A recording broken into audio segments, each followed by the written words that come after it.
dia 11 de julho de 1836, nasceu aqui em Campinas o maestro Antônio Carlos Gomes, compositor de O Guarani, sua maior obra musical. A ópera O Guarani foi uma das composições mais executadas na Europa, principalmente na Itália, berço dos maiores compositores daquela época, terra também que abrigou o maestro por muitos dos seus anos de vida. Não por acaso, foi a ópera O Guarani que inspirou nossos 12 guerreiros a fundarem o Guarani Futebol Clube, um dos maiores orgulhos de Campinas. 72 anos após o nascimento do maestro Carlos Gomes, no ano de 1911, um grupo de 12 meninos se reúne aqui no centro de Campinas, no que era conhecido então como Jardim Carlos Gomes.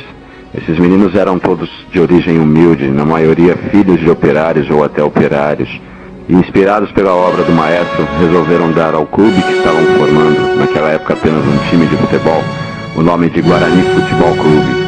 Seus nomes eram Ângelo Panattoni, Antônio De Luca, Miguel Greco, Júlio Palmieri, José Giardini, Pompeu De Vito, Romeu Antônio De Vito, Hernani Matalo, Vicente Matalo, Luiz Bertoni, José Treni e Alfredo Jabobi Seifert Jr.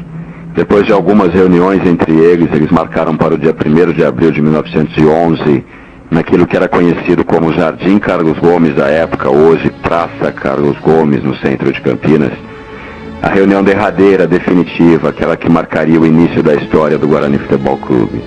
Em homenagem ao verde do gramado e à luminosidade do céu de um dia claro na cidade de Campinas, resolveram que a cor do uniforme do novo time seria verde e branco. Ficou determinado também nessa reunião que a partir do dia seguinte o Guarani seria oficialmente lançado, portanto, dia 2 de abril de 1911, nasce o Guarani Futebol Clube. Começava ali a história de uma grande paixão, o Guarani Futebol Clube, orgulho maior da cidade de Campinas. Pouco depois, o Guarani ganha seu primeiro campo, um espaço cedido pela Prefeitura Municipal na Vila Industrial, onde seriam realizados os primeiros treinamentos e os primeiros matches.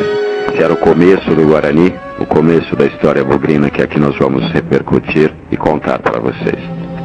Alguns anos depois, o Guarani começa a mandar os seus jogos no seu próprio estádio, o campo do Guarani Futebol Clube, conhecido como Pastinho, localizado na rua Baronesa Geraldo de Rezende, na Itapura, em Campinas. Ali, muitas de nossas conquistas no gramado foram atingidas, até que, em 1949, acontece a maior delas até então. O Guarani vence o Jaboticabal e sobe para a primeira divisão do futebol paulista. Conquistado o acesso, chegava a hora de traçar novos planos, sonhar com coisas maiores, e o Guarani começa a projetar o seu novo estádio. Fica determinado que o Pastinho será vendido e que uma nova gleba será adquirida para a construção do que ficou depois conhecido por todos nós como Estádio Brinco de Ouro da Princesa, templo do futebol, local onde o sangue verde impera até hoje, a casa do Bugrino, local onde o Guarani é soberano, que hoje sabidamente é um dos maiores estádios de futebol do estado de São Paulo e do Brasil. Estádio Brinco de Ouro da Princesa, monumento de concreto erguido em homenagem à nação bugrina. Agora sim, direto no gol, Leão. O Leão dá um tapa. Vai expulso, Leão. Cartão vermelho para o Leão. Deu um tapa na cabeça de Careca. Repara aí, Arnaldo expulsando o Leão. Gol. Escurinho pega a camisa de Leão e entra para o gol. 31 minutos, tempo corrido. Temos desconto. Pé direito de Zenon. É gol do Guarani. Zenon.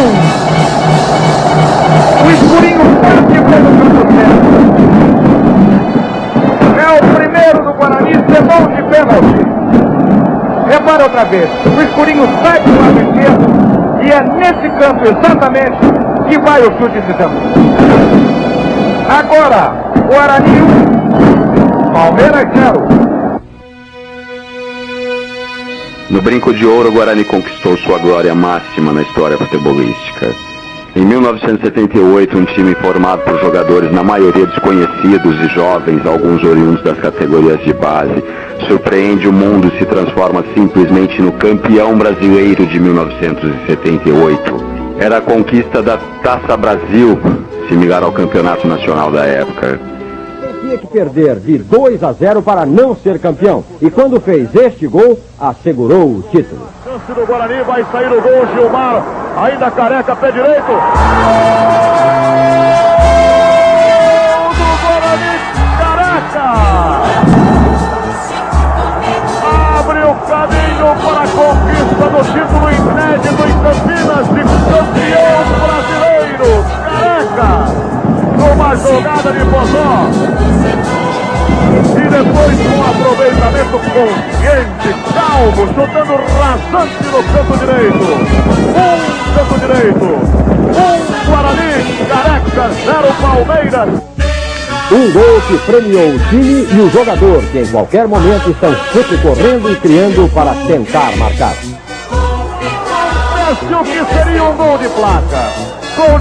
Com uma campanha invejável, digna dos grandes campeões de todos os tempos, o Bugre escreve seu nome na história do futebol nacional e mundial. Hoje, passados 29 anos dessa conquista, o título de campeão brasileiro conquistado pelo Guarani em 1978 aumenta ainda mais a sua expressão no cenário futebolístico nacional, pois até hoje o Guarani é o único campeão brasileiro do interior, o único time a ostentar a estrela dourada com muito orgulho no seu peito. Guarani Futebol Clube, campeão brasileiro de 1978, maior clube de futebol do interior de todo o Brasil, disputando depois a Taça Libertadores da América, chegando às semifinais, terminando a competição na 4ª colocação. Este é o momento maior da história do Guarani Futebol Clube.